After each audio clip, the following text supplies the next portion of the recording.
The cleaning lady who said no to a millionaire CEO and changed her life forever. Before we begin the story, let us know in the comments, what city are you watching from? And at the end, don't forget to rate this story from 0 to 10. Enjoy the story. Brian Walker, a millionaire, heir to a massive investment empire, and owner of an ego the size of the city, sat bored while flipping through a stack of resumes. His team had just hired a new employee, Mila Lester. But Brian didn't care. Employees came and went like guests at his parties. The next morning, something unusual happened. Brian woke up earlier than usual, which was rare, and went down to the living room. As he opened the door, he froze. There she was, Mila, on her knees on the white marble floor, scrubbing a stubborn stain with such focus it looked like she was fighting a battle against the cleaning product. Brian cleared his throat, waiting for her reaction. Mila looked up for just a second and said simply, "Good morning, Mr. Walker," then went straight back to work, as if he were just anyone. Brian blinked, confused. That's it? No smile? No wide-eyed look at the view from the 50th floor? Nothing? It threw him off. He was used to being treated like a movie star. Instead, he was ignored like a living room lamp. He straightened up, flashed his best practiced smile, and walked over with the confidence of someone who always got what he wanted. "So you're the new hire, right?" He began in a charming tone. "Must be amazing to work here. This penthouse was featured in magazines, you know?" Mila paused her scrubbing and raised one eyebrow, totally unfazed. "To me, a dirty floor is a dirty floor, whether it's in a magazine cover penthouse or a basement in Queens." Brian stood speechless for a moment, then let out a forced laugh. "Wow, you're direct. I like that." He leaned in a little, like he was telling a secret. "Did you know this marble was imported from Italy? It cost a fortune." Mila glanced at the floor, then looked at him. "Interesting. Want me to scrub it in Italian, or is English fine?" Brian's eyes widened. For the first time in a long while, someone wasn't just ignoring him. They were matching him word for word. And it didn't stop there. He moved in a bit closer, crossing his arms and casually showing off his expensive watch. "Well, it's not every day you meet someone like me, Mila." She gave a half smile, dry and ironic. "Oh, sure. A millionaire who doesn't know where his own towels are. Super rare." Brian burst out laughing, genuinely surprised. Normally that kind of remark would annoy him, but coming from her, it felt different. Sharp, funny, and real. No flattery, just honesty. He decided to go all in. "Listen, tomorrow there's a charity event at a 5-star hotel. Live music, important people, top-shelf champagne." He leaned a bit closer, confident. "I'd love for you to be my date." Mila put down the cleaning brush, stood up slowly, and looked him straight in the eyes. "Mr. Walker, I'm not an accessory to show off at parties. And expensive champagne doesn't change the fact that, at the end of the day, it's still just bubbly water." Brian stood there, stunned. She had just turned him down, without blinking. Mila picked up the bucket, straightened up, and walked away, calmly returning to her task as if nothing had happened. Brian, on the other hand, remained frozen, in shock. He wasn't used to hearing the word no, especially not from someone who cleaned his floors, but instead of upsetting him, it lit a spark. A mix of curiosity and fascination. "Who is this woman?" he thought. "And how is it possible that, for the first time, I want to win someone over and have no idea how to do it?" He smiled to himself, shaking his head. The game had just begun. Brian spent the whole morning trying to stop thinking about Mila. But it was no use. Every time he walked by the spotless marble she had cleaned, he remembered that sharp line about champagne being just water with bubbles. No one had ever summed up his life so bluntly and so cleverly. Around 2 in the afternoon, he found her in the library. Mila had her back turned, organizing books that probably cost more than her entire salary, but she handled each one like it was from a neighborhood public library. "So," Brian leaned on the doorframe, trying to sound casual, "do you really think I'm the kind of guy you should stay away from?" Mila didn't even turn around. "Mr. Walker, you're exactly the kind of man I crossed the street to avoid." Ouch. Brian chuckled, more surprised than offended. That went straight to the heart. It wasn't meant for the heart. It was for the ego. Mila finally turned, holding a book on philosophy Brian had never touched. "The difference is, the heart you take care of. The ego, you deflate." Brian shook his head, smiling in spite of himself. You have an answer for everything, don't you? I have an honest answer for everything. That's different. She went back to the books, but Brian didn't leave. He kept watching how Mila worked. There was no rush, no sloppiness. Every movement was precise and respectful. It was as if she found dignity in any task. Why do you avoid me? He insisted, genuinely curious. Mila sighed, putting a volume of Shakespeare back on the shelf. Because men like you think money solves everything. You think you can buy people, feelings, situations. She looked straight at him. And when you can't, you get confused like something in the world is broken. Brian stayed quiet for a moment. There was too much truth in those words. What if I'm not like that? But you are. Mila gave a smile that didn't reach her eyes. The difference is that now you're curious about someone who isn't impressed by your make-believe world. She picked up the cleaning supply basket and headed to the door. Brian followed her. Where are you going now? Home. My shift here is over. And are you doing anything after that? Mila stopped and looked at him like he was a child asking obvious questions. After that, I go to my other job, Mr. Walker. Some people need to pay the bills. She left, leaving Brian alone with his thoughts. That night, something strange happened. Brian couldn't concentrate on anything. Not the meeting with the Japanese investors, not the dinner at the most expensive restaurant in town. His mind kept going back to Mila and her sharp answers. In the following days, he started to notice things he had never seen before. How Mila always arrived 15 minutes early. How she brought her lunch wrapped in aluminum foil instead of ordering expensive food like the others. How her clothes were simple but always spotless. One morning, Brian decided to leave home earlier. He didn't admit it to himself, but he wanted to bump into Mila as she got to work. The coincidence worked. He saw her getting off a bus 3 blocks from the building, walking quickly down the sidewalk. Mila, he called, waving. She stopped, clearly not eager to talk. Mr. Walker, you're out early today.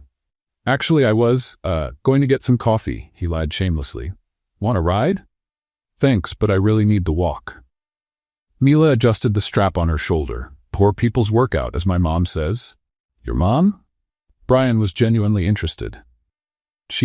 Mila hesitated, like she had revealed more than she meant to. She's fine. We need to get going, Mr. Walker. Work doesn't wait. But Brian had caught the hesitation. Something was going on. Over the next few days, he started watching Mila more closely. He noticed that sometimes she looked far too tired for someone her age. He noticed how often she checked her phone, always with a worried face. And he noticed that sometimes she left work in a rush, like it was an emergency. Intrigued, and for the first time genuinely concerned about someone else, Brian decided to find out what was going on. Not out of nosy curiosity, but because of something he couldn't quite explain. One afternoon, he followed her quietly. He saw Mila take 2 buses until she arrived at a much simpler neighborhood in Queens. She entered an old but well-kept building. Half an hour later, she came out again, this time wearing a diner uniform. Brian stood still on the street, and processing what he had just seen. 2 jobs. She really did work 2 jobs, but it didn't stop there. The next week, he found out she also went to school at night. Business administration at the local university. Brian was impressed. How could someone work that much and still study? Then he found out about her mother. One Thursday afternoon, Brian saw Mila leaving work in a hurry, more worried than usual. He followed her again, this time to a hospital in the Bronx. From a distance, he watched her talk to a nurse, clearly upset. When Mila left the hospital, she was crying silently. Brian felt something strange in his chest. He didn't know what it was, but for the first time in his life, he wanted to help someone without expecting anything in return. The next day, he called his personal accountant. James, I need you to pay some medical bills for me. Of course, Mr. Walker. Whose bills? Brian gave him Mila's mother's name and the hospital. He asked for full discretion. No one should know where the money came from. He thought he had done something good, a kind, generous gesture. 2 weeks later, Mila knocked on his office door. The expression on her face was not good. We need to talk, Mr. Walker. Brian looked up from his papers, pretending to be surprised. Of course, come in, have a seat. Mila closed the door and remained standing, arms crossed. You paid my mom's bills. It wasn't a question. It was a statement. Brian tried to keep a straight face. I don't know what you're talking about. Don't lie to me. Mila walked closer to the desk. The hospital called and said an anonymous benefactor had paid everything. It took me 2 days of digging to find out it was you. Brian sighed, giving up the act. So what? You needed help, and I helped. The problem, Mila placed her hands on the desk, leaning forward, is that I didn't ask for your help, and especially I didn't ask for your pity. It wasn't pity, it was what? She interrupted. Charity? An investment to impress me? What exactly do you want from me, Mr. Walker? Brian was speechless. For the first time, he didn't know how to respond. I saw you were going through a hard time and you decided to fix my life with money. Mila stepped back from the desk. Exactly like I said, men like you do. Mila, wait. No, she raised her hand. You don't get it, do you? I work hard, I study at night, I take care of my mother, and I'm proud of that. I'm proud I can support my family through my own effort. And you came in and stepped all over that. Brian stood up, truly confused. I was only trying to help. No, Mr. Walker, you were trying to feel important. You wanted to be the hero who saves the poor girl. Mila shook her head. That's not help, that's ego pretending to be kindness. For the first time in his life, Brian Walker felt truly small. Not small in wealth or status, but small as a person.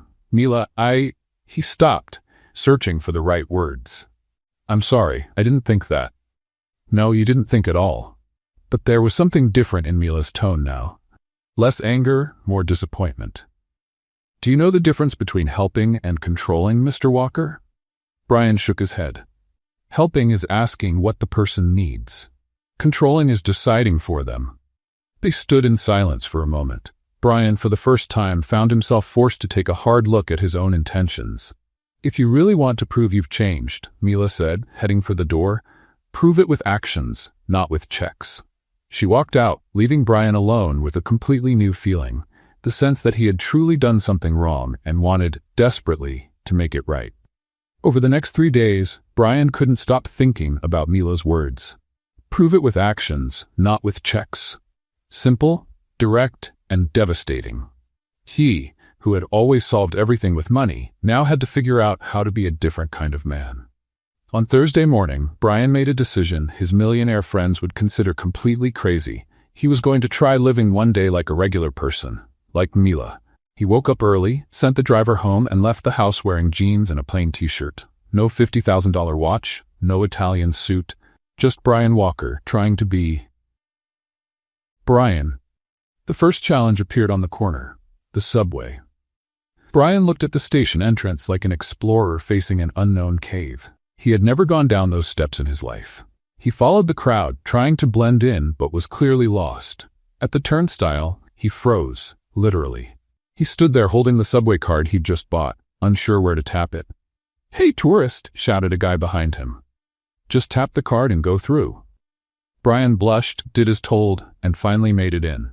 The train was packed. He looked around for an empty seat, but they were all taken. So he stood, gripping a metal rail, swaying awkwardly with every turn. An elderly lady next to him smiled. "First time on the subway, dear? Is it that obvious?" Brian asked, embarrassed. "Just a little." She chuckled. "You look like a penguin trying to fly." When he finally arrived at work, Brian was sweating and his hair was a mess. Mila saw him entering the lobby and her eyes widened. "Mr. Walker, you look different today." "I took the subway," he said, as proud as a child who tied his shoes by himself. Mila blinked a few times, processing what she heard. "The subway? You?" "Yes, it was an experience." Brian tugged at his wrinkled t-shirt. "I nearly missed my stop. A lady called me a penguin, and I still don't understand why everyone runs so much." For the first time, Mila laughed. A real laugh, not a sarcastic one. "Mr. Walker, did you eat breakfast?" "Actually, no. My cook usually handles that, but today I wanted to. Try being normal." Mila finished for him, still smiling. "Something like that." She looked at him for a moment, as if trying to solve a puzzle. "Come on. I'll show you where to get a decent cup of coffee around here." They walked out together, and Mila took him to a small, busy diner 2 blocks from the building. The kind of place Brian had never set foot in before. Plastic chairs, a handwritten menu on a chalkboard, and a Greek owner shouting orders. 2 coffees and 2 blueberry muffins, George," Mila shouted over the noise. "Mila, my girl?" George waved from behind the counter. "Who's the guy?" A friend who's learning how to live in the real world, she answered, pulling Brian to a small table in the corner. Brian looked around, fascinated. The place was full of regular people. Office workers, nurses just off their shifts, students with old laptops, real conversations, spontaneous laughter, life happening without a script. So, Mila sat down across from him. You really took the subway? I really did. Brian smiled. And you know what? It was terrible. But also, interesting. Interesting how? Well, I found out there's a whole world running while I'm stuck in my penthouse. He took the coffee George brought over. Thank you. How much is it? $4.50, George replied. Brian almost choked, not because of the price, but because it was probably the cheapest coffee he'd ever had, and it was delicious. Mr. Walker, Mila was watching him curiously. Can I ask you something personal? Of course. Do you know how to cook? Brian laughed, embarrassed. I know how to order delivery. That doesn't count, Mila shook her head. What about doing laundry? I have a laundry service that picks up and drops off. Clean the house? While you work there. Mila rested her chin on her hand, thoughtful. Mr. Walker, you're basically a big kid with an unlimited credit card. Hey, Brian protested, but he was laughing. That was harsh. It was honest. Important difference. She finished her coffee. Do you really want to change? I do. Then come to my place tonight. Brian almost dropped his cup. Your place? I'm going to teach you how to cook. Mila stood up. And no, it's not a romantic date. It's a basic survival class for grown-ups. At 7 p.m., Brian stood at Mila's apartment door in Queens, holding a bouquet of flowers he'd bought on the corner. When she opened the door wearing jeans and a cat print t-shirt, he felt completely out of his element. Flowers? She raised an eyebrow. It's polite to bring flowers when you visit a lady's home. Mr. Walker, this is a cooking class, not a date. But she took the flowers, smiling. Thank you. They're lovely. The apartment was small but cozy. Simple furniture, family photos on the walls, books stacked in every corner. Brian felt like he'd stepped into a different world. Is your mom doing okay? He asked, noticing the photo of an older woman on the side table. Better, thank you. Mila put the flowers in a vase. She's at my aunt's tonight. Said she didn't want to get in the way of my mission to civilize the millionaire. Brian laughed. She knows about me? My mom knows everything. Moms have superpowers for that kind of thing. Mila headed to the kitchen. Come on, let's start with something simple. Scrambled eggs. I can fry an egg, Brian said, confident. Can you? Sure. How many times do you think I've seen it in movies? Mila crossed her arms, amused. Movies don't count, Mr. Walker. Show me. She handed him a frying pan, oil, and 2 eggs. Brian looked at the ingredients like they were lab equipment. First, turn on the stove, Mila instructed. Brian turned the knob. The flames jumped up too high. Lower, Mr. Walker. The idea is to cook, not set my kitchen on fire. He adjusted the flame, poured in the oil, and waited for it to heat. So far, so good. Then he picked up the first egg. How do I crack this without making a mess? On the edge of the pan, gently. Brian hit the egg on the pan. Too hard. The shell shattered, falling into the hot oil along with the whitened yolk. Oops. Mr. Walker, the egg should come out of the shell, not bring it along for the ride. Mila was clearly having fun. Let me try again. The second egg was worse. Brian missed the pan entirely, letting the yolk and white run down the counter. Mila couldn't hold back her laughter. You're a public hazard in the kitchen.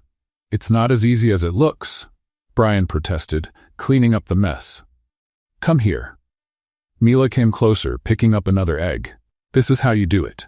She stood beside him, guiding his hand to crack the egg properly. Brian caught a whiff of her soft perfume, noticed how her fingers were delicate but steady. For a moment, he completely forgot about the egg. Mr. Walker, are you paying attention? Sorry, it's just, you smell really nice. Mila blushed slightly, but didn't step away. Focus on the food, Mr. Walker. After half an hour, 3 wasted eggs, and a kitchen that looked like a war zone, Brian finally managed to make something that vaguely resembled scrambled eggs. Not terrible, Mila said after tasting it, trying not to make a face. Don't lie to me. You said it's important to be honest. It's pretty bad, she admitted, laughing. But it was your first try. Everyone starts somewhere. They sat at the small kitchen table, eating slightly burned eggs and talking.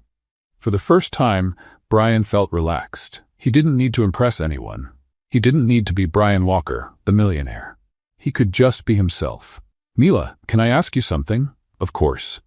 Why are you helping me? I mean, after what I did. Because everyone deserves a second chance, she said, looking at him. And because, for the first time, I see that you're really trying to change. How do you know? Mr. Walker, a man who's never taken the subway in his life and agrees to be humbled by scrambled eggs, is clearly going through a transformation. She smiled. Or having a nervous breakdown. I'm not sure yet.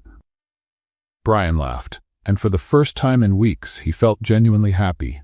Thank you for giving me this chance. It's too early for that. Tomorrow we're working on laundry. That might be dangerous. For your clothes, absolutely. They laughed together, and Brian realized something had changed between them. The boss and employee wall was coming down. They were just two people getting to know each other. When Brian got up to leave, Mila walked him to the door. Mr. Walker? Yes? My name is Mila. You can just call me Mila. Only if you stop calling me Mr. Walker. My name is Brian. All right, Brian. They looked at each other for a moment. The air between them felt different. Good. Brian leaned in slightly, and Mila didn't pull away. The kiss was gentle, hesitant at first, then more certain. When they pulled apart, both were smiling. Good night, Mila. Good night, Brian. Brian walked down the stairs of the building, feeling like a completely different man from the one who had come up. For the first time in his life, he had earned something that truly mattered. 2 days later, while working in the office with a smile he couldn't hide, his phone rang. A text message from a number he knew very well but had hoped never to see again. Hi, love. I'm back in New York. How about dinner tonight? I have news. Kisses, Bethany. Brian stared at the message from Bethany Ashford for at least 5 minutes, as if the words might magically change on the screen. They didn't. His ex-girlfriend was back, and he knew exactly what that meant. Trouble. Bethany had a special talent for showing up at the worst possible times, like a sudden tropical storm that destroys everything in its path. They had broken up 8 months ago, after 2 years in a relationship that felt more like a business deal between two fortunes. Brian was trying to decide whether to reply or pretend his phone had vanished into space when he heard a knock on the office door. Come in, he said, quickly putting the phone away. Mila walked in with her cleaning supplies basket, smiling in that way that made Brian's heart race since their kiss 2 days ago. Good afternoon, Brian. How are the scrambled eggs? Did you manage to cook without setting the kitchen on fire? Actually, I tried again last night, he smiled back. Only called the fire department once, so I think I'm getting the better. Mila laughed, shaking her head. You're impossible. She began organizing the papers on his desk. But at least you're trying. It was in these moments that Brian realized how much his life had changed. 2 weeks ago, he barely noticed Mila. Now, she was the best part of his day. Mila, would you like to have dinner with me tomorrow? Somewhere simple, no fancy champagne or tuxedo waiters. You know a place like that? She teased. Well, George recommended a pizza place in Brooklyn. Said they make the best homemade pizza in town. George from the diner? Mila looked genuinely surprised. You went back there? Every day this week, Brian admitted, a little embarrassed. The coffee is really good, and he taught me a few Greek phrases. Mila gave him a look Brian couldn't quite read. Maybe affection? All right, but I'm paying for my half. Mila, don't argue, it's half or I'm not going. Brian was about to respond when he heard the sound of high heels in the hallway, expensive ones, clicking with the confidence of someone who always knows where she's going. He knew that sound. The door opened without warning, and Bethany Ashford walked in like she owned the place. Perfectly styled blonde hair, a red dress that cost more than Mila's monthly salary, and a smile sharp enough to cut glass. Brian, darling. She walked straight toward him, completely ignoring Mila. You didn't answer my message. I thought maybe you were just too busy to check your phone. Brian stood up automatically, more out of reflex than courtesy. Bethany, I wasn't expecting you here. Surprises are more fun, don't you think? Bethany finally noticed Mila, who had stopped organizing papers and was watching them with quiet curiosity. Oh, I'm sorry. I didn't realize you had company. The way she said company made Brian shrink a little inside. Bethany, this is Mila. Mila? Bethany. Mila stepped forward and offered her hand. Nice to meet you, Mrs. Ashford. Bethany looked at the extended hand like it was a poisonous snake, but gave it a quick shake. "Pleasure's mine, dear." Her smile was sharp as a blade. "You must be new here. I don't remember seeing you around during my past visits to Brian." "I've been working here for a few weeks," Mila answered simply. "Ah, I see." Bethany glanced around as if inspecting the decor. Brian has always been generous with the staff. It's admirable how much he cares for the less fortunate. The condescending tone made Brian shift uncomfortably in his seat. Mila, however, kept her expression neutral. "It's true. He's been teaching me a lot about generosity," Mila said while putting away the cleaning supplies. "I'll leave you two to talk." "See you later, Brian." She walked out, closing the door gently behind her. Brian watched her go, with the strange feeling that he had just lost something important. So Bethany sat in the chair across from his desk, crossing her legs in a practiced motion. "She seems interesting." "Bethany, why are you here?" "Straight to the point," she laughed, a crystalline sound that used to charm him but now felt fake. "I was in Paris, closing a few deals with the gallery, when I realized how much I missed you." Brian didn't buy it. Bethany Ashford never missed anyone or anything, unless it served her interests. 8 months is a long time to miss someone. "Oh, come on, you know how it is. I needed space, you needed space." She leaned forward, resting her elbows on the table. "But now I'm back, and I think we've both grown. Maybe it's time to try again." "Bethany, remember the Blackstone party last week?" she interrupted. "Jennifer told me you didn't even show up. That's not like you. And the Harrison Foundation charity dinner? You skipped that too." Brian had completely forgotten those social events. Lately, his idea of fun had become drinking cheap coffee with George and learning not to burn eggs. "I've been busy." "With what?" Bethany glanced around again. "Brian, you can't seriously be thinking about, well, anything with that girl." "What girl?" "The employee," she said, like referring to something unpleasant. "I saw the way you looked at her. Look, I get it. Sometimes we need a distraction, something outside our world. But you're not seriously considering this as something real, are you?" Brian felt a wave of anger rise in his chest.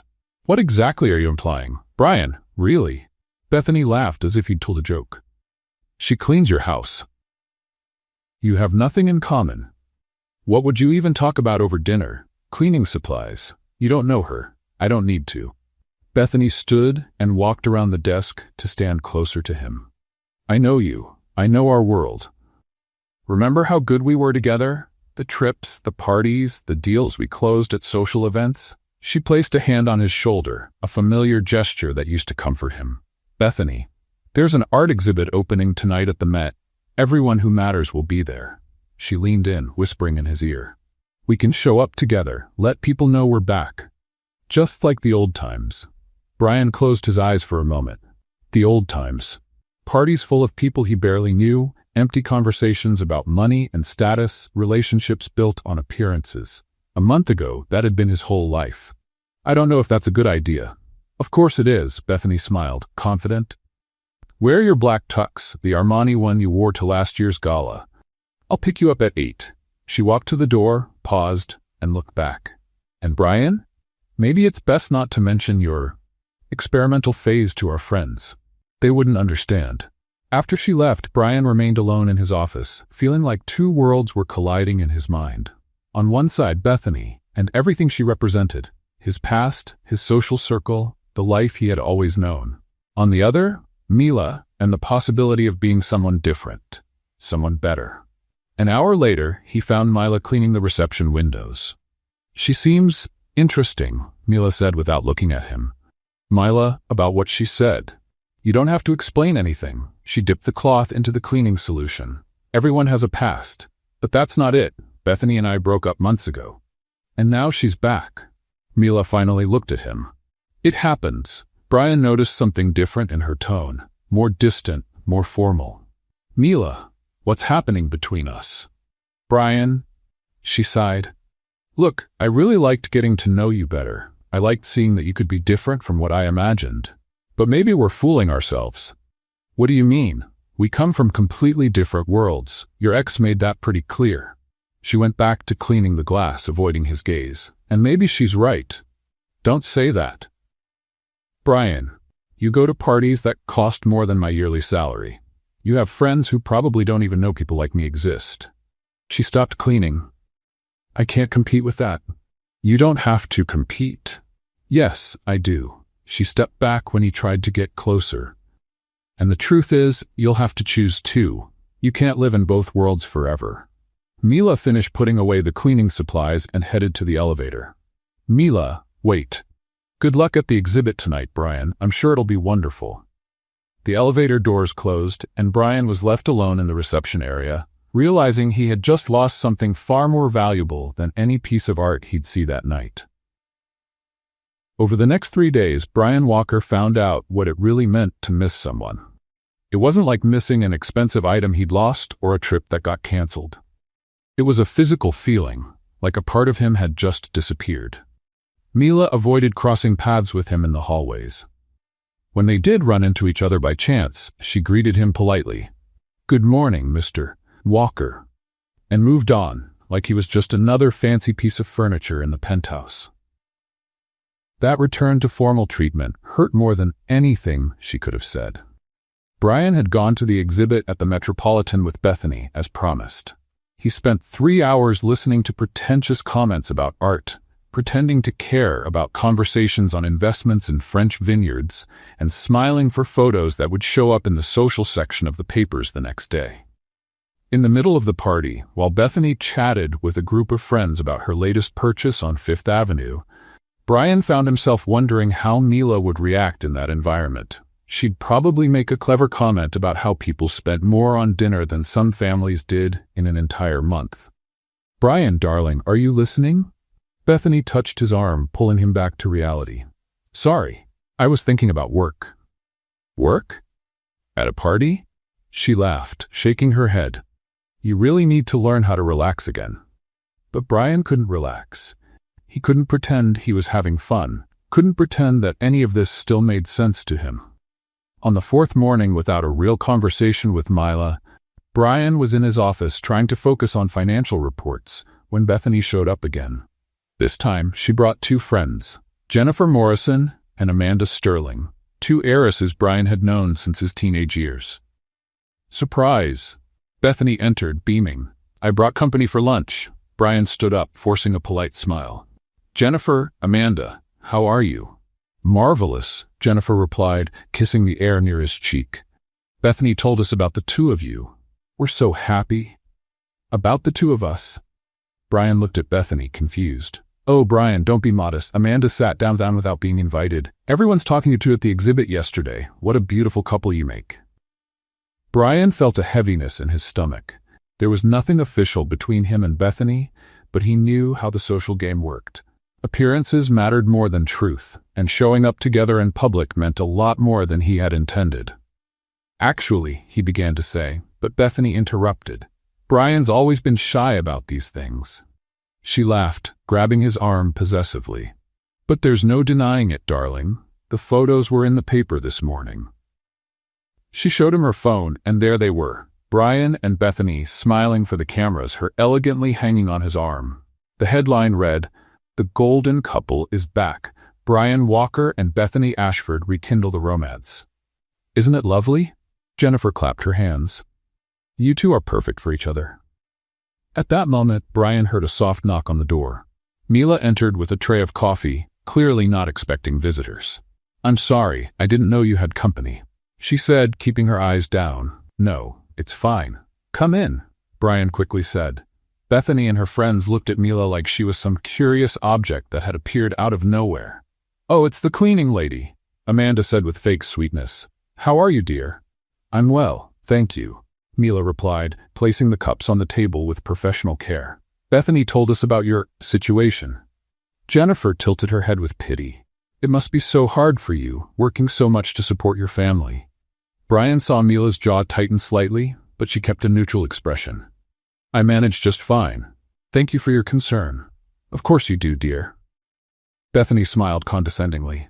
"And it's so admirable how Brian cares about the staff. He's always had such a generous heart." The word staff hit like a slap. Brian saw Mila tense up, but she quietly finished serving the coffee. "By the way," Amanda went on as if Mila were just part of the furniture. "Brian, did you see the Whitmores are selling their house in the Hamptons?" It It would be perfect for you two as a summer home. Summer home? Brian repeated, still processing the moment. For after the wedding, obviously. Jennifer laughed. No point in pretending you're not thinking about it. You two were always meant for each other. Brian looked at Mila, who had finished serving the coffee and was quietly heading to the door. Their eyes met for a split second, and he saw something that crushed him. Resignation. Excuse me, Mila said softly, leaving the room. The three women kept chatting about weddings, houses, and the future, but Brian no longer heard any of it. His mind was completely focused on the look he had seen on Mila's face. It was like she had given up on any hope she might have had for them. Brian? Bethany touched his hand. Are you okay? You seem distant. He looked at her, then at Jennifer and Amanda, then at the newspaper photos showing a life he no longer wanted. Actually, I'm not okay. Brian stood up abruptly. And I need to make something clear. What is it, dear?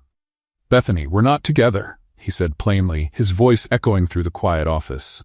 The three women stared at him as if he had just announced he was moving to Mars. What do you mean? Amanda blinked, confused. We're not dating. We're not getting back together. We're not planning a wedding or buying houses. Brian continued, feeling strangely free with every word. We went to one party together. That's it.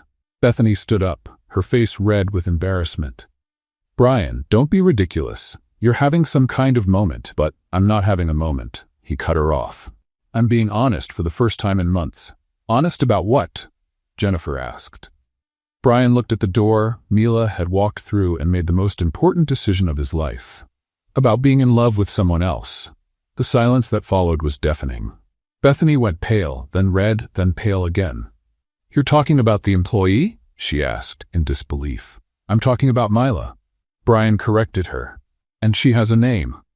Brian Walker, you've completely lost your mind. Bethany exploded. You can't be serious. I'm completely serious, he said, heading for the door. And now, if you'll excuse me, I need to go after the woman I love.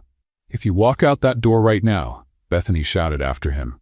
Everyone's going to know about this. It'll be in all the papers tomorrow. Your reputation will be ruined. Brian stopped at the door and looked back. Bethany, my reputation was already ruined. I just didn't know it until I met someone who showed me who I could really be. He walked out, leaving three stunned women behind. Brian searched the building for Mila. He finally found her on the rooftop, looking out over the city through the thick glass. Mila.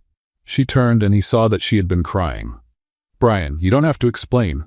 I understand the situation. No, you don't, he said, stepping closer. I just ended things with Bethany, in front of her friends. Very publicly and very clearly. Mila blinked, surprised. You did what? I told them I'm in love with you. Brian smiled, feeling lighter than he had in years. And that I don't care about newspapers, gossip, or what anyone has to say about it. Brian, she shook her head. You don't know what you're doing. Tomorrow you'll regret it. I won't regret it. He took her hands in his. Mila, these past few weeks, you've shown me there's a different way to live. You showed me I can be a better person. But your world. My world can go to hell, he laughed. Sorry for the language, but it's true. I want to build a new world. With you. Mila looked at him for a long moment, and he could see the battle happening behind her eyes. Brian, I'm graduating in 2 months, she said at last. And that's a bad thing? It's just, I can't get involved with someone who's still figuring out who they are. She sighed. You just got out of a 2-year relationship. You had a public argument with your ex-girlfriend. Your whole social circle is probably talking about you right now. Brian realized where she was going with this. You think I'm being impulsive. I think you're going through a very intense transition, Mila said, gently holding his hands. And I can't be part of your confusion, Brian, not right now. Mila, please. I need to focus on my graduation, on my future. She stepped back softly. And you need to be sure of who you really want to be, on your own. Brian felt the world fall apart around him, but at the same time, he understood the wisdom in her words. How long? He asked. I don't know. She gave a sad smile. Maybe when you're sure you can live without needing anyone's approval, we can try again. She walked to the door but stopped before leaving. And Brian? Thank you for standing up for me downstairs. That meant a lot to me. After she left, Brian stayed alone on the terrace, looking out at a city that suddenly felt different from how it looked that morning. He was sure his phone was already buzzing with calls from shocked friends, that tomorrow's newspapers would be ruthless, that his social life would never be the same again. And for the first time in his life, he didn't care at all. The following days were exactly as Brian had expected, only worse. His phone wouldn't stop ringing, but he refused to answer. The society pages had a field day with the story of the scandalous breakup between him and Bethany Ashford. Walker shocks by trading heiress for employee, one headline read. The end of a fairy tale, another one claimed. Brian threw every paper in the trash without reading the full articles. For the first time in his life, he didn't care what people were writing about him. What really bothered him was Mila's absence. She had asked for a temporary transfer to work on another floor of the building, saying it would be more professional to keep some distance until things settled down. Brian tried to respect the space she asked for, but it was harder than he imagined. He woke up thinking about her, spent the day wondering how she was doing, and fell asleep remembering how she laughed at his kitchen disasters. It was during one of those sleepless nights that Brian had an idea. If Mila wanted him to prove who he really was, that's exactly what he would do. But not with words or romantic gestures, with real action. The next morning he called his personal attorney. Richard, I need to set up a foundation. What kind of foundation, Mr. Walker? To help low-income college students. I want to offer scholarships, support for family medical expenses, mentoring programs, whatever it takes. There was a pause on the other end of the line.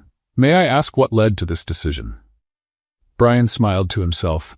Let's just say I met someone who showed me the real value of education and hard work. For the next 2 weeks, Brian threw himself into the project like he had never committed to anything before. He spent days studying other foundations, consulting education experts, and setting scholarship criteria. He wanted it to be perfect. He wanted it to truly change lives. Most of all, he wanted to do it in secret, until everything was ready. Meanwhile, Mila was going through the strangest days since she'd started working at the company. Not seeing Brian every day left a space she hadn't expected to feel. Working on the 15th floor, taking care of the manager's offices, she found herself thinking about him more than she wanted to admit. How was he handling the scandal in the news? Was he regretting his impulsive decision to break up with Bethany so publicly? Mila, are you okay? Asked Sarah, one of the receptionists. You seem a bit distracted these days. I'm fine, Mila lied, forcing a smile. Just focused on school, graduation's coming up. Oh, that's right, how much longer? 6 weeks. 6 weeks that felt like forever, and at the same time like nothing. Mila had dreamed of this moment for years, but now that it was so close, she felt a strange kind of anxiety. Part of her knew it was because of Brian. They had drifted apart just when things were starting to get interesting between them. Are you having a graduation party? Sarah asked. I don't have money for a party, Mila laughed. I'm just going to graduate, take a picture with my mom, and that's it. Simplicity is the key to happiness. But even trying to keep her good mood, Mila couldn't stop thinking about Brian. Was he okay? Had he gone back to his world of parties and shallow living? The answer came unexpectedly 3 days later. Mila was having lunch at George's diner when she overheard 2 women talking at the next table. Did you see the pictures of Brian Walker at the Sterling Industries party last night? One of them said. Mila tried not to listen, but it was impossible. I did. He looked amazing, as always, and he was with that gorgeous brunette, Amanda Sterling. Looks like he got over that whole thing with the ex-girlfriend and the employee pretty fast. Of course he did. Men like him don't stay single for long. Mila felt her stomach tighten. She grabbed her phone and, against her better judgment, looked up news about Brian Walker. It didn't take long to find something.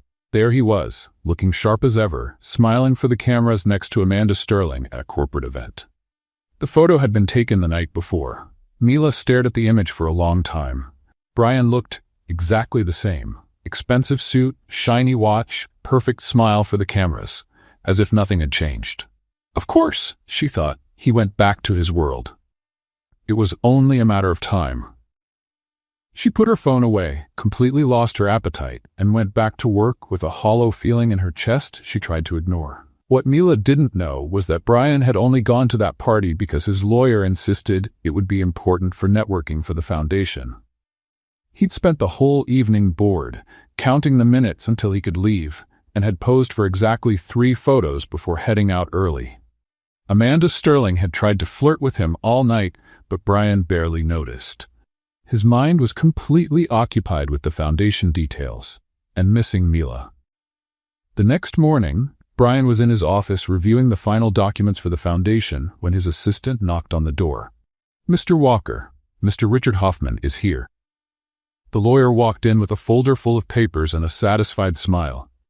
"Brian, I've got great news. The Walker Foundation for Education is now officially established. All documents are approved, the initial funds have been transferred, and we can start operating next week." Brian felt a wave of satisfaction like he had never felt before.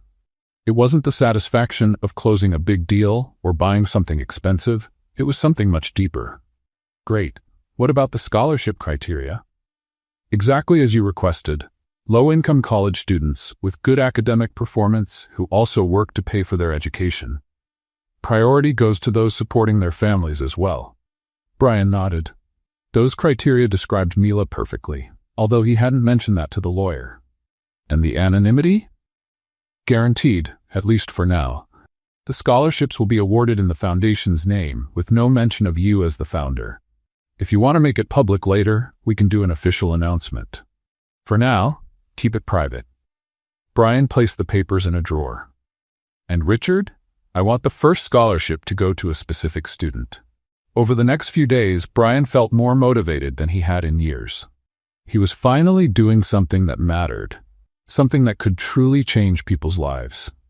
At the same time, he missed Mila constantly. He wanted to tell her about the foundation. He wanted to see her reaction, to share this accomplishment with someone who would really understand what it meant. But he had promised to give her the space she asked for. And if he had learned anything from her, it was how important it was to keep your word. Mila, meanwhile, was deep in her final preparations for graduation. Between work, studying for her last exams, and taking care of her mother, she barely had time to breathe. But whenever she saw a photo of Brian in the papers or heard someone mention him, she felt a tug in her heart. Part of her was hoping, well, she didn't even know what exactly. Maybe a sign that he still thought about her. But the weeks passed, and nothing happened. "It's better this way," she told herself. He went back to his world. "I'm focused on my future. Things are back to normal." Except nothing felt normal. George's diner didn't have the same charm without Brian asking questions about the menu. The scrambled eggs she made at home reminded her of the laughs they shared in her kitchen. Even cleaning the company's offices had lost part of its meaning. One morning, 5 weeks before graduation, Mila got an unexpected call from the university's administrative office. "Miss Lester? We have some good news for you. You've been awarded a scholarship that will cover all your expenses for the final semester, including the graduation ceremony." Mila almost dropped the phone. "What? I never applied for any scholarship. The Walker Foundation for Education selected you based on your academic performance and financial situation. Congratulations." Mila was silent for a long moment. Walker Foundation. Brian's last name. Could it be? "Can I ask who's behind the foundation?" she asked. "That information is confidential, miss. I can only tell you it's a serious organization focused on helping students like you." After hanging up, Mila stood frozen in the middle of the room, trying to process what she had just heard. It could be a coincidence. Walker was a common last name. But deep down, she knew it wasn't. And for the first time in weeks, she smiled for real. 3 days after the scholarship news, Mila was still processing it. Every time she thought of the Walker Foundation, she felt a strange mix of hope and doubt. Could Brian really have started a foundation? Or was this just another way to control her life with money, like he had done with her mother's medical bills? She decided not to get her hopes up. After all, the photos in the papers clearly showed him back in the world of parties and socialites. The scholarship might just be a coincidence in names. "Mila? You look like someone who just won the lottery but isn't sure if the ticket's real," George said at the diner, handing her the usual cup of coffee. "That's actually a pretty accurate description." Mila chuckled. stirring in the sugar thoughtfully. Sometimes good things in life come with fine print. Or sometimes we just make things more complicated than they need to be, George said while wiping down the counter. You got a scholarship because you earned it, kid. Stop looking for problems where there aren't any. Mila smiled. George had a way of making life's most complicated moments feel simple. Meanwhile, across town, Brian was having the most intense week of his life. The foundation was up and running, but he wanted to do something special for Mila before graduation. Not just tell her about the foundation, but show her that his transformation was real and lasting. He spent 3 nights barely sleeping, planning every detail. He wanted it to be perfect. Mr. Walker, his assistant, stepped into the office. The designer you hired is here to discuss the dress details. Send him in. Marcus Delacroix was one of the most respected designers in New York, known for creating unique dresses for special occasions. Mr. Walker, I understand you're looking for something special for a young woman's graduation, Marcus said, checking his notes. Do you have any color or style preferences? Brian thought of Mila, her simple elegance, how beautiful she looked without any expensive touches. Something that highlights her natural beauty, nothing flashy or over the top. She's not the kind who likes being the center of attention. Understood. And the budget? There's no limit. But I want it to feel special, not expensive. You know what I mean. Marcus smiled. Perfectly. I'll create something one of a kind with understated elegance. Over the next few days, Brian also worked on a letter. He wrote, ripped up, and rewrote at least 15 versions. How do you put into words everything that had changed in your life? How do you explain that someone had inspired you to become a better person? He finally managed to write something that felt sincere. Mila, you taught me that a person's worth isn't in what they own, but in who they are. You taught me that real generosity doesn't come from writing checks, but from actions. And more than anything, you taught me that true love isn't about impressing someone. It's about becoming someone worthy of being loved. The foundation is just the beginning. I want to spend the rest of my life proving you were right about me being able to change. Brian placed the letter along with the foundation documents. Everything would be delivered with the dress on graduation day. Mila, meanwhile, was finishing her final days at college with mixed emotions. On one hand, she was proud to finally be earning the degree she had dreamed about for so long. On the other, she felt like something important was missing. Are you bringing someone to the ceremony? Her best friend Jessica asked during a break between classes. Just my mom, Mila said while organizing her books in her backpack. She can barely walk, but she told me she wouldn't miss my graduation even if she had to come in a wheelchair. And what about that rich guy you mentioned a few times? Brian? Mila made a face. That was just a phase. He went back to his little world. Are you sure? Because the way you talk about him, it sounds like you still... Jessica, some fairy tales don't have happy endings. Mila cut her off, but without bitterness. And that's okay. Real life is better than fairy tales anyway. On Friday morning, 1 week before graduation, Mila was getting ready to leave for work when someone rang the doorbell. It was a delivery person with a large, elegant box. Delivery for Mila Lester. I didn't order anything. She checked the address. Are you sure it's for me? Name and address match, ma'am, and it's already paid for. Mila signed for it, puzzled. She took the box inside and opened it carefully. Inside was a dress that literally left her speechless. It was beautiful in a way she had never seen before, not flashy or covered in sparkles. It was elegant, sophisticated in emerald green that made her eyes stand out. The fabric was soft and flowing, and even without trying it on, she knew it would fit perfectly. Along with the dress was an envelope. Mila opened it with trembling hands and found a letter from Brian, along with all the documents from the Walker Foundation for Education. She read the letter 3 times before she could fully grasp what it meant. Brian hadn't gone back to his old world. He had created a foundation. He had spent weeks working in secret to help students like her, and he had written one of the most beautiful letters she had ever read. For a moment, Mila felt a wave of emotion so strong she could barely breathe. Then reality set in. Why now? Why just when she was starting to move on, accepting that they came from different worlds, did he show up with such a beautiful gesture? Mila looked at the dress, then at the letter, then at the foundation documents. It was beautiful. It was generous. It was exactly the kind of thing that showed Brian had truly changed. But it was also frightening. My goodness, Mila, what dress is that? Her mother came into the room leaning on her cane. Where did that come from? From Brian. Mila held the letter to her chest. Mom, he created a foundation to help students. The scholarship I got, it came from him. Her mother sat on the couch, studying her daughter's face. And how do you feel about that? Confused. Mila sat down next to her. Mom, what if he's doing this out of guilt? What if it's just an elaborate way to say goodbye gracefully? Or what if it's because he really has changed and he's in love with you?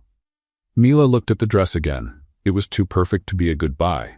It had been chosen with so much care, so much thought, but at the same time it was too expensive for her to accept easily. Mom, I don't know if I can wear this, she sighed. It's too much. Too much what? Too beautiful, too expensive, too perfect. Her mother chuckled softly. Mila, my daughter, sometimes you make simple things complicated. The young man gave you a lovely gift for a special occasion. If you like him, and from what I see you do, accept the gift. But what if it's a goodbye? And what if it's not? Mila sat in silence, looking at the letter in her hands. Are you going to wear the dress? Her mother asked gently. I don't know.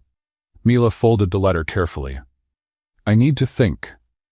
That night, Mila stayed up late, staring at the dress hanging in her closet and rereading Brian's letter.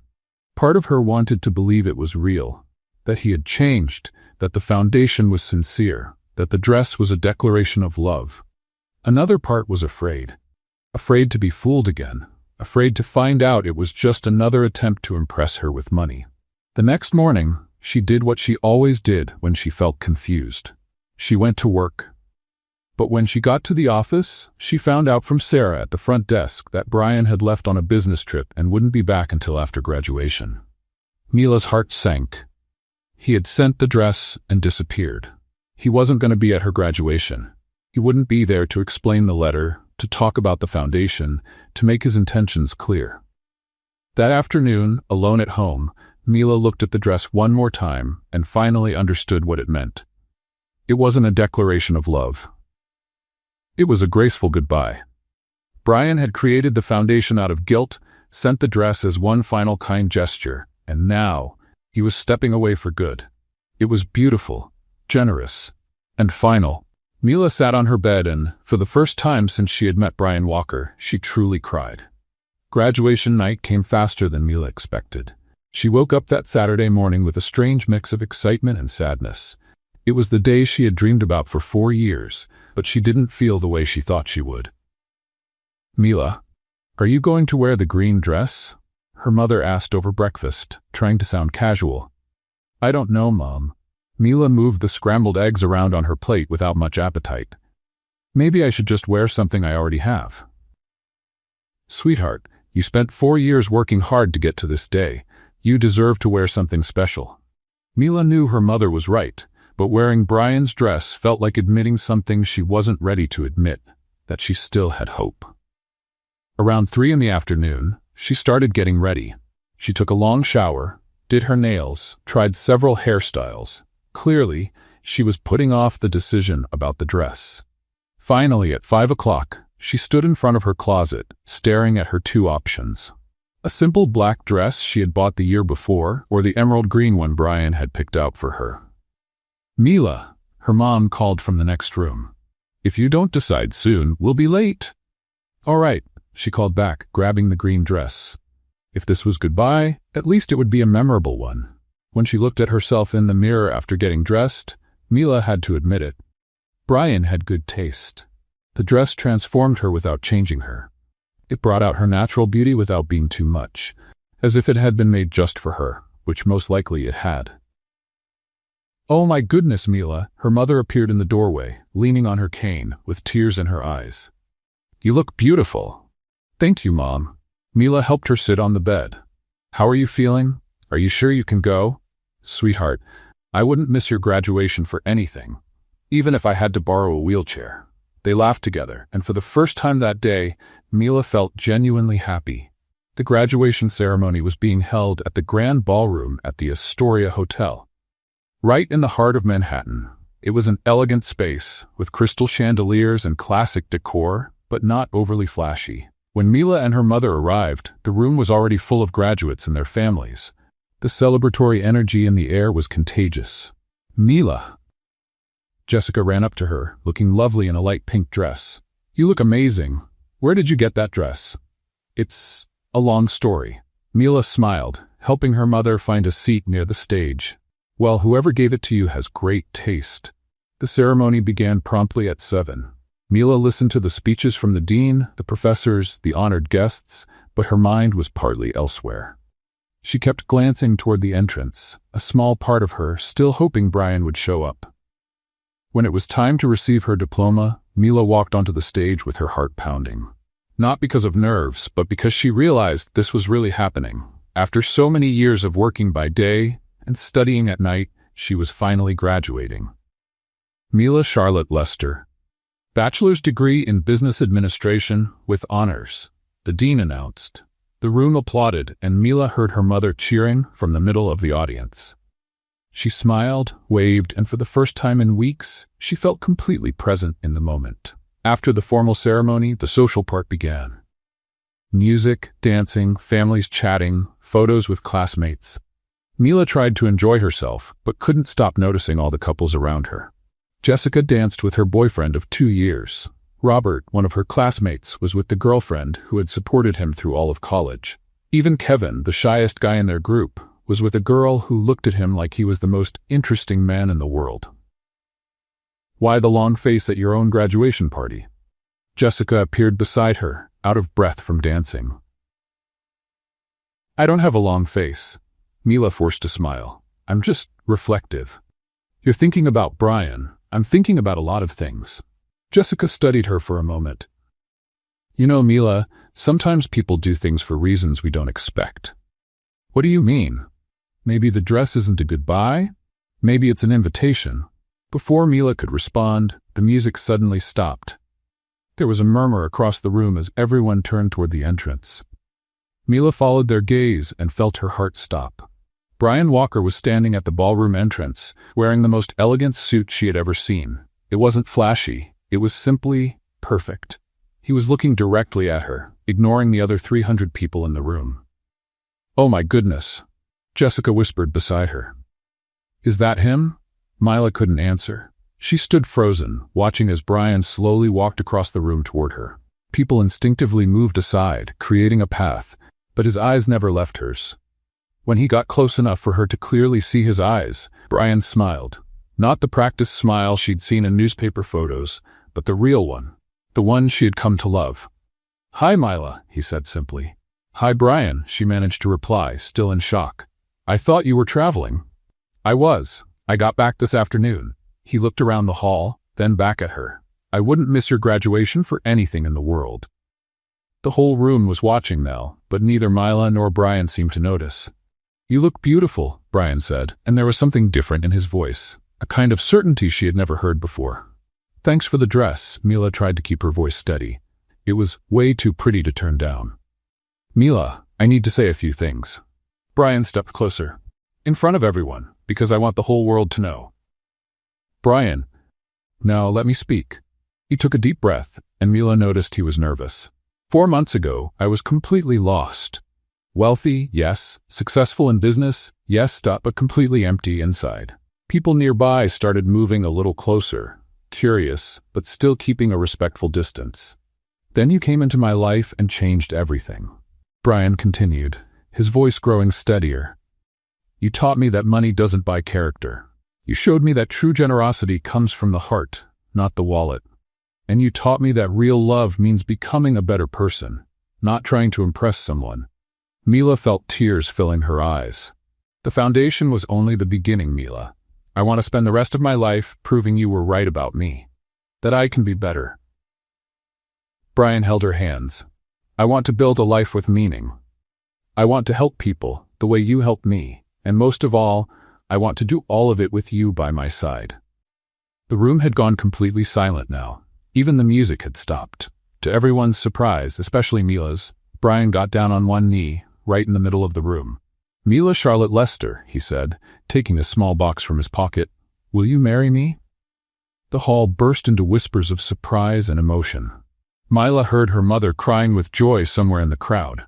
She heard Jessica squeal with excitement right beside her. But all she could see were Brian's eyes, waiting for her answer. "Brian," she began, and her voice cracked. "I know it's crazy to ask you this, here and now, on your graduation day," he said quickly. "But I've spent weeks trying to plan the perfect moment, and then I realized any moment with you is perfect." Mila looked at him on his knee in front of her, at the simple but beautiful ring in the box, at the room full of people waiting for her answer. She thought about the past few months, about the changes she'd seen in Brian, about the foundation he had created, the dress he had picked so thoughtfully, the letter that showed a genuine transformation. And most of all, she thought about how much she had missed him in these last few weeks.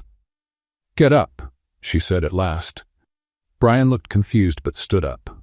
"People are staring, and you know how much I hate being the center of attention." Mila smiled through her tears. "So?" "Yes, Brian Walker," she said loud enough for the whole room to hear. "I'll marry you." The room erupted into applause and cheers. Brian slipped the ring onto her finger and kissed her as 300 people celebrated with them. When they finally pulled apart, both were laughing and crying at the same time. "I can't believe you did this," Mila shook her head. "At my graduation, in front of everyone." "I wanted them to know I'm not playing around," Brian said, cupping her face in his hands. "That this is real. It's forever."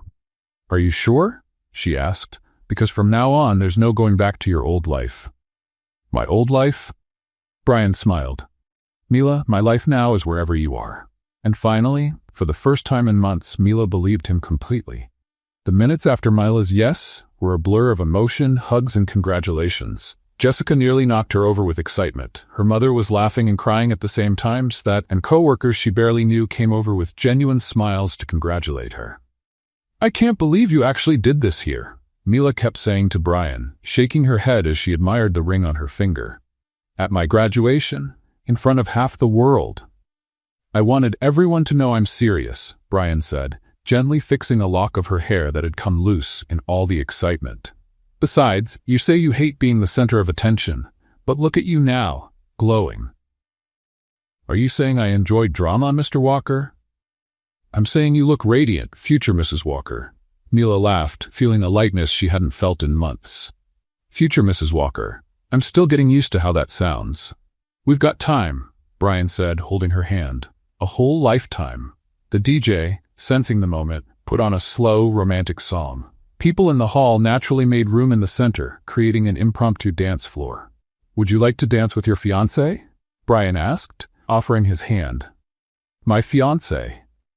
Mila repeated the word, trying out how it sounded. "That's going to take a while to get used to."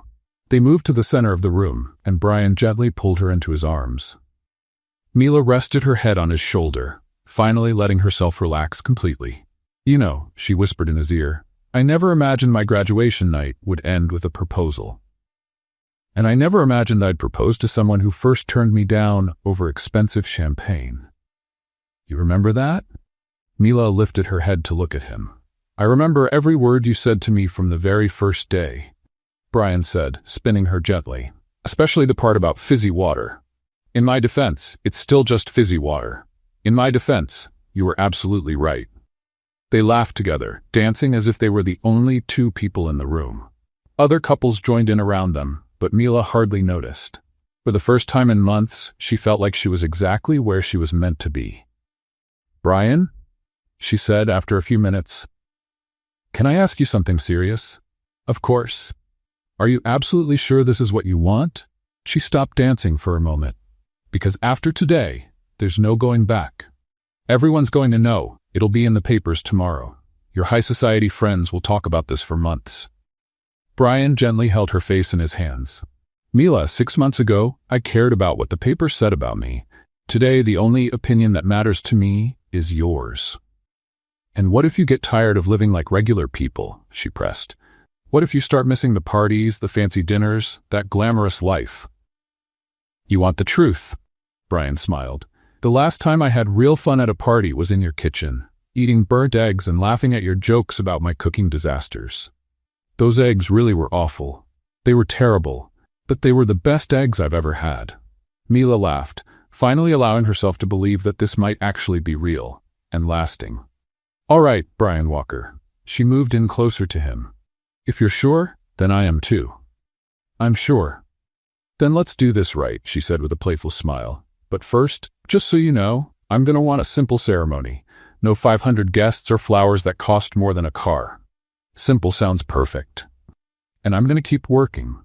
I'm not going to turn into some decorative wife who spends the day at the beauty salon. I wouldn't expect anything less from you. And if you go back to being arrogant or full of yourself, I'll remind you who you were before you met me." "You can count on that." Brian laughed. "Any other conditions?" "Yes." Mila leaned in and whispered in his ear, "You're going to have to learn how to really cook. I can't spend the rest of my life rescuing you from kitchen fires. That'll be the hardest part of this marriage." They went back to dancing, lost in their own bubble of happiness, when the music was suddenly cut off by a commotion near the entrance to the hall. People started turning and murmuring, creating a wave of curiosity and tension. "What's going on?" Mila asked, trying to see over the crowd. Brian looked toward the entrance and his face tightened. "Trouble." Bethany Ashford had just walked into the room, flanked by two men in suits Mila didn't recognize. She looked flawless as always, but there was something different in her expression. It wasn't just anger or jealousy. It was cold determination. "Brian Walker!" Bethany shouted loud enough for the whole room to hear. "What a coincidence running into you here." Conversations came to a complete stop. The DJ, sensing the tension, shut off the music.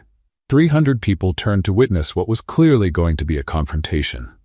"Bethany," Brian said calmly, placing a protective arm around Mila's waist, "you weren't invited." "Oh, I don't need an invitation to speak the truth." Bethany stepped forward, her heels echoing through the silence. "Especially when that truth might stop a young woman from making the biggest mistake of her life."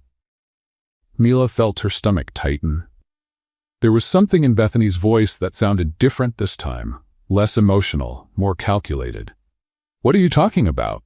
Brian asked. "I'm talking about your deals with Richardson Holdings, darling," Bethany said with a cold smile. "And with Blackstone Industries. Remember those companies you swore you had walked away from?" Brian went pale. "Bethany, don't do this." "Do what?" "Tell the truth." She turned to Mila. "Sweetheart, do you really think that man has changed? That he gave up all his shady dealings to suddenly become a saint?" One of the men standing with Bethany stepped forward and pulled an envelope from his jacket pocket. "Miss," he addressed Mila, "I'm a private investigator. I have here documents proving that Mr. Koth Walker maintained investments in companies under investigation for money laundering, up until last week." The room exploded in shocked whispers. Mila felt like she'd just been punched in the stomach. "That's not true," Brian said, but his voice sounded too weak for the situation. "Not true?" Bethany laughed. "Then explain these bank transfers. Explain the meetings you had with Charles Richardson while pretending to launch your charity foundation."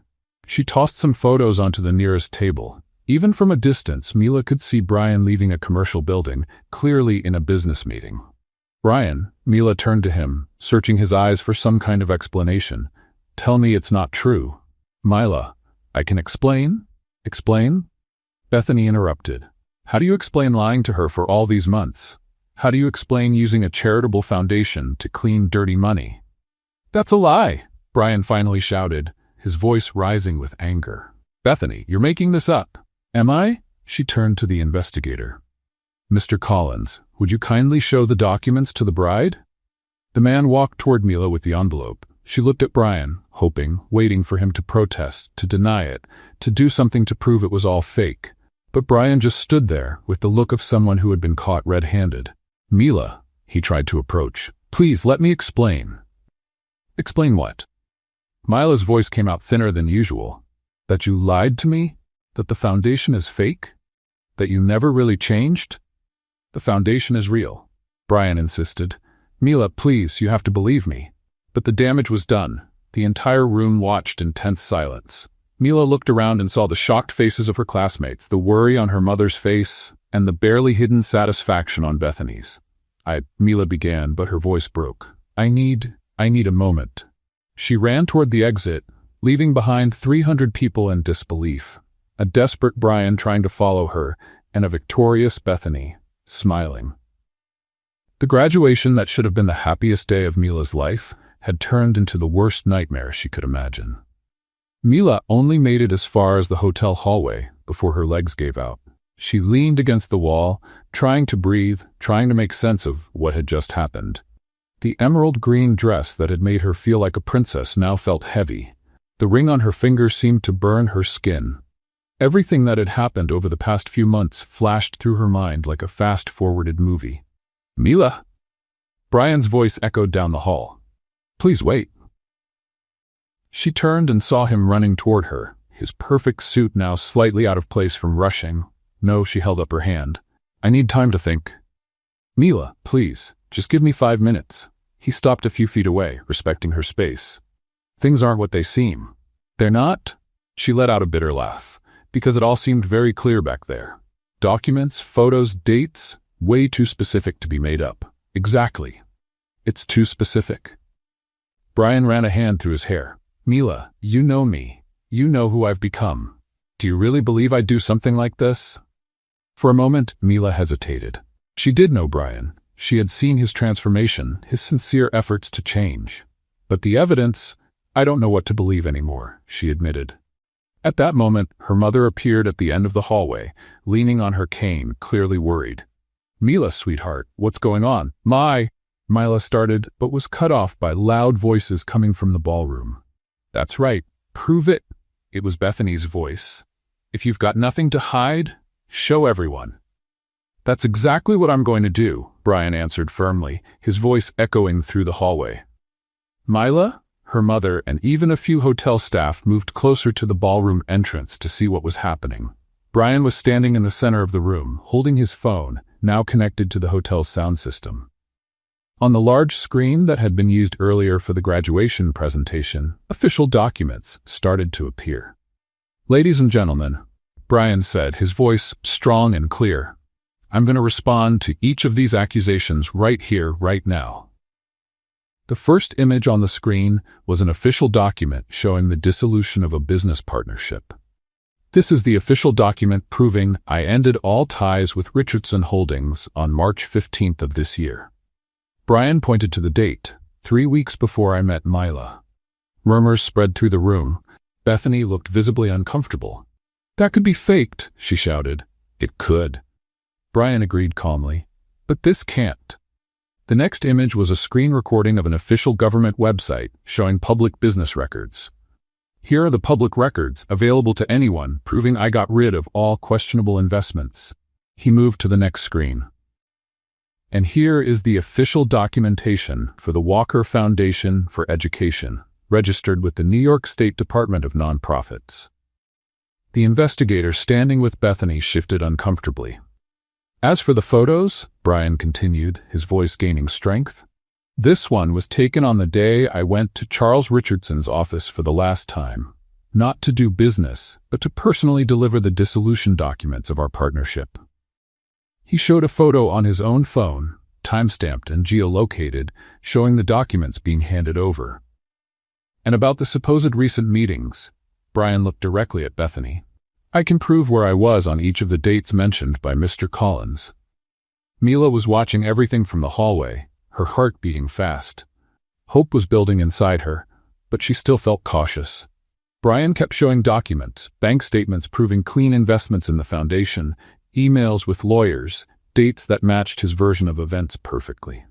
Mr. Collins, Brian turned to the investigator, could you explain to everyone how you obtained this seemingly confidential information? The man turned red. It was provided by the client. And who was your client? I can't reveal that. You don't need to. Brian gave a cold smile. Because I already know. He showed a series of text messages on the screen between Bethany and someone identified only as Collins. These messages were sent to me by mistake yesterday when Miss Ashford tried to send instructions to her investigator. Brian read aloud. It needs to look convincing. Use the old photos and mix them with recent dates. He won't be able to defend himself in time. The silence in the room was deafening. Bethany was pale as a sheet. That's invasion of privacy, she shouted. Not when the messages are sent to my phone by mistake. Brian put away his phone. Ladies and gentlemen, everything you saw here today was a desperate attempt to damage my reputation and destroy my happiness. He looked directly toward the hallway where Mila was standing. Mila, he said, his voice softer now, I understand if you can't forgive me for not explaining this right away. I understand if you need time to process everything, but I want you to know that every word I said about change was true. Mila felt tears in her eyes, not from sadness but from relief. There's one more thing, Brian continued, now speaking just to her, that I wanted to tell you today, but in a more private way. A document from the foundation appeared on the screen. Mila read the name and felt her knees weaken again. Walker Lester Foundation for Education, dedicated to the memory and example of Rosa Lester, a woman of extraordinary courage who raised a remarkable daughter while facing hardship with dignity and grace. Mila covered her mouth with her hands. Her mother, sitting beside her, began to cry. The foundation bears your mother's name, Mila, Brian said, his voice full of emotion. Because it was her strength and dignity that inspired the amazing woman you became. And it was that woman who taught me how to be a better man. In the room, some people started clapping. Then a few more joined. In seconds, everyone was applauding, while Bethany and her fake investigator quietly slipped out through the back exit. Mila looked at her mother, who nodded with a smile through her tears. Go on, sweetheart. Go get your fiancé. Mila walked back into the room, still trembling with emotion. Brian saw her coming and stepped down from the small improvised stage, meeting her in the middle of the dance floor. I'm sorry, she said softly. I'm sorry I doubted you. You don't have to be sorry. Brian held her face. She was convincing. Anyone would have doubts. But I know you. I should have trusted what I knew about you. Mila, you met me as an arrogant man who tried to solve everything with money. He smiled. It makes sense that you needed proof I had truly changed, and you did prove it. She held his hands. Not just that you changed, but that you had the courage to face all this for me. To us, Brian pulled her closer, and to our future family. Our family, Mila repeated, liking how it sounded. Does that include my mom? Especially your mom. She's going to be my favorite mother-in-law. She's going to be your only mother-in-law, silly. Even better. They laughed together, and Mila finally felt like she could breathe normally again. Brian, yes? Is the foundation really named after my mom? It is, and it already approved scholarships for 50 students in the first semester. He smiled proudly. Your mom is going to have an incredible legacy. Mila looked around the ballroom, seeing her classmates smiling, her mother crying with pride, and she realized she hadn't just graduated that day. She had found her future. So? She said, playing with the ring on her finger, when are we getting married? Whenever you want. What if I want tomorrow? Brian laughed. Tomorrow might be a little rushed, but we'll make it work. I was kidding. Mila kissed him quickly. But not really. I'm not going to wait long to marry you, Brian Walker. Me neither, future Mrs. Walker. Me neither. And finally, after all the misunderstandings, doubts, and obstacles, they were exactly where they were meant to be, together. With the truth between them, and a bright future ahead. 6 months after the graduation that almost turned into a disaster, Mila Walker, she was still getting used to her new last name, woke up on a Saturday morning to the smell of something burning coming from the kitchen. Brian Walker, she shouted, jumping out of bed. If you set our kitchen on fire again, I'll file for divorce before we even hit 1 month of marriage. His voice came from downstairs, slightly embarrassed. Technically, it's not on fire. It's just very toasted. Mila ran down the stairs of the new house they had bought in Brooklyn. It wasn't a penthouse like Brian's old place, but it was perfect. 3 bedrooms, a small backyard where she planted tomatoes, and a big kitchen, just right for her husband's culinary adventures. In the kitchen, she found Brian standing at the stove, holding a spatula like a weapon, staring at what used to be pancakes. Mila, in my defense, the recipe didn't say that medium heat means different things on different stoves. Brian, sweetheart, She kissed his cheek, trying not to laugh. Medium heat means the same thing on every stove. The difference is that you have a special gift for turning anything into charcoal. At least I'm consistent. He scraped the burned pancakes into the trash. Want me to order breakfast from George's? I want you to keep trying. Mila pulled out the ingredients again. Because when we have kids, they'll need to know their dad at least tried not to starve them. When we have kids? Brian froze mid-movement, smiling. Is this your way of telling me something? Not yet. She blushed a little. But someday.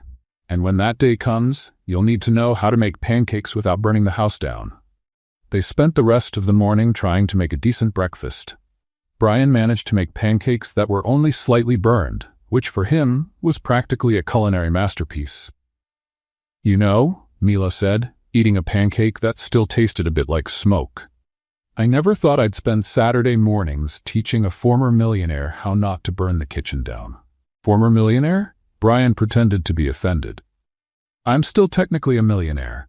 I've just changed how I use the money. And it was true. Over the past 6 months, Brian had completely transformed his life. The foundation now served more than 200 students. He had sold the penthouse and invested the money in educational programs, and he spent more time in public schools than in private clubs. Speaking of the foundation, Mila wiped her hands on her apron. How was the meeting yesterday?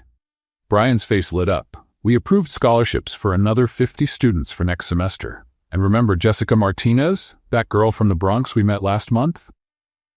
The one who wants to be a doctor? She got accepted into Columbia. Full scholarship.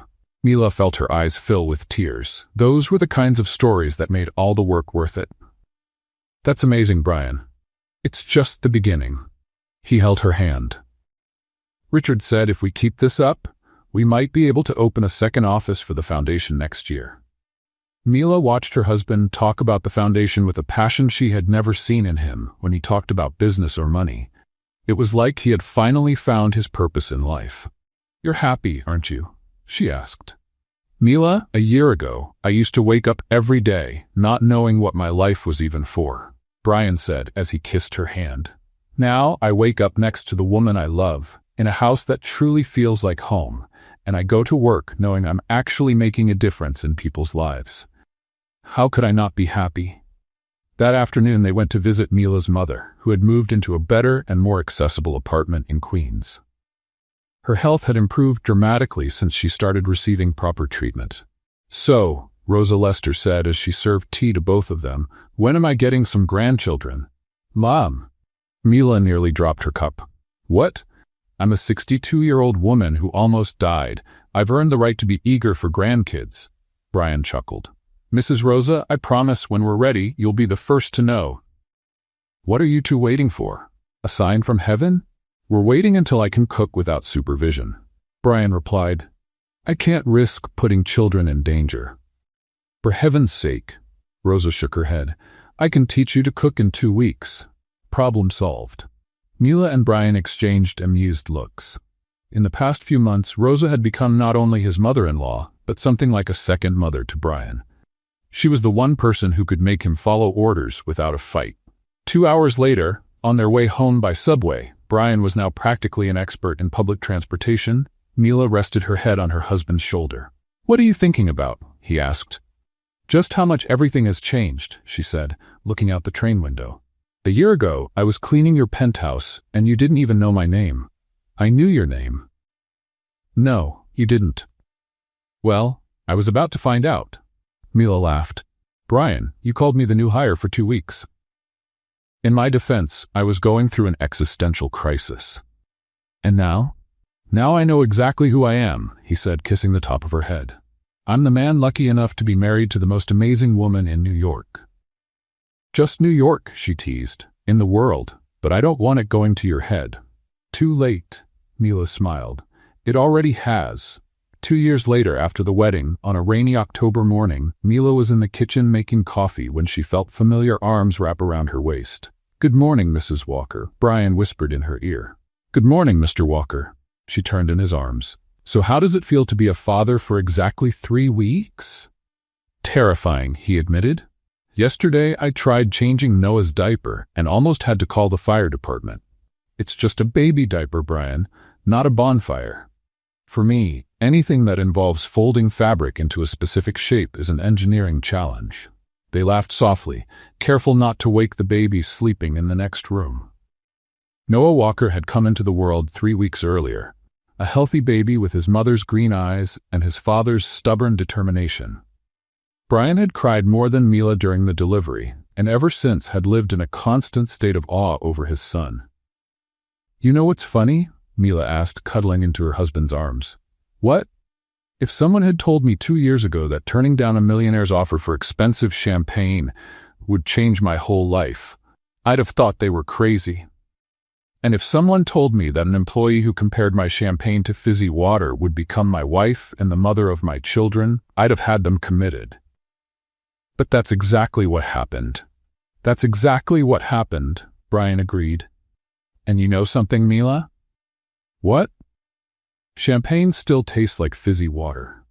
Mila burst into laughter. "I can't believe you admitted that." "I'd admit anything to you, even that your scrambled eggs are better than mine. My scrambled eggs are way better than yours. That's not an admission, it's scientific fact." At that moment, they heard the baby crying from the next room. "I'll get him," Brian said. "No, let me. You handled the 2 a.m. shift. Let's go together." They walked to the baby's room together, which was simple but lovingly decorated. Brian picked up Noah, and the baby stopped crying immediately. "He adores you," Mila said, smiling. "It's because we're alike. 2 guys lucky enough to have you in our lives." Mila looked at her husband holding their son, and her heart filled with a happiness so deep it almost hurt. "Brian? Thank you." "For what?" "For proving that people really can change. For showing me that fairy tales do exist. They're just not what we expect." "Mila, you're the one who changed my life," Brian said, gently rocking the baby. "You taught me that real wealth has nothing to do with what's in the bank. And you taught me that sometimes it's worth giving someone a second chance. Even when that someone almost burned down the house trying to fry an egg." "That's exactly why," Mila said, kissing her husband and son. "It means I'll always have funny stories to tell." That morning, while they had breakfast with Noah sleeping in Brian's arms, Mila looked around the kitchen of their small Brooklyn home. There was no Italian marble or fancy chandeliers, but there was something far more valuable: love, laughter, and a family built on trust and mutual growth. And as the morning sun came through the kitchen window, shining on a family that had come together in the most unexpected way, Mila knew they had found something money could never buy. True love, built on respect, growth, and the courage to become better people for each other. What did you think of Mila and Brian's story?